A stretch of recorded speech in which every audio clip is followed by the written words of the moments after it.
News special. Hindu अस्मितेचा अपमान कधी थांबणार? गोमातेचा अपमान. नमस्कार. आपण पाहत आहात नव महाराष्ट्र. एक मोठी आणि खळबळजनक बातमी समोर येत आहे.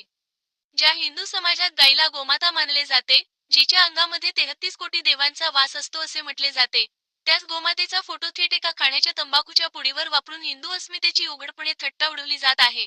कोट्यवधी हिंदूंचे आराध्य दैवत थेट कॅन्सरसारख्या जीवघेण्या आजाराला कारणीभूत ठरणाऱ्या तंबाखूच्या ब्रँडिंगसाठी वापरले जात आहे. हे आज नाही, गेले अनेक वर्षापासून सुरू आहे. परंतु कोणत्याही सनातनेचे वजे स्वतःला हिंदुत्वाचा पुरस्कार करणारे समजतात, त्यांचे लक्ष मात्र या गंभीर बाबीकडे गेले नाही. अहिल्यानगर जिल्ह्यातील संगमनेर येथील डीजे मालपाणी या कंपनीकडून गायछाप नावाने खाण्याची तंबाखू तयार केली जाते. विशेष म्हणजे या तंबाखूच्या पाकिटावर गोमातेचे स्पष्ट चित्र छापण्यात आले आहे. तंबाखू खाऊन झाल्यानंतर ही पाकिटे रस्त्यावर, अस्वच्छ ठिकाणी आणि कचऱ्यामध्ये फेकली जातात. यामुळे दररोज हिंदूंच्या धार्मिक भावना पायदळी तुडवल्या जात आहेत. पैशांच्या हव्यासापोटी आणि व्यावसायिक फायद्यासाठी गोमातेचा असा गैरवापर का केला जातोय, असा संतप्त सवाल आता विचारला जात आहे.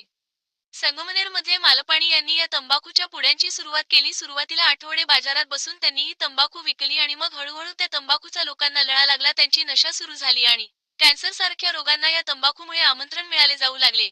आणि मग गायछाप ब्रँडचा खेळ सुरू झाला. त्या तंबाखूच्या पाकिटावर गोमातेचे चित्र छापून त्याचा प्रचार व प्रसार केला गेला.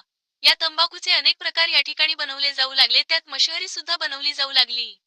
आंदोलनाचा इशारा. या गंभीर प्रकरणाची दखल आता भ्रष्टाचार विरोधी लोकांदोलन या संघटनेने घेतली आहे.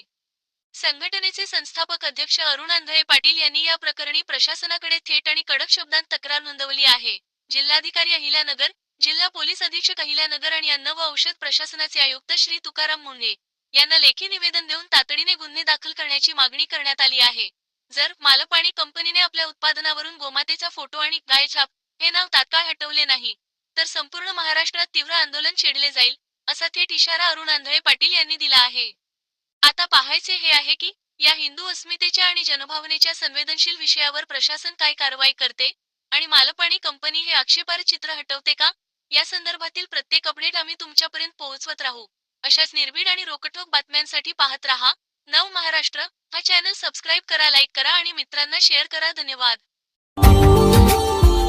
Subscribe now and press the bell icon. Never miss an update.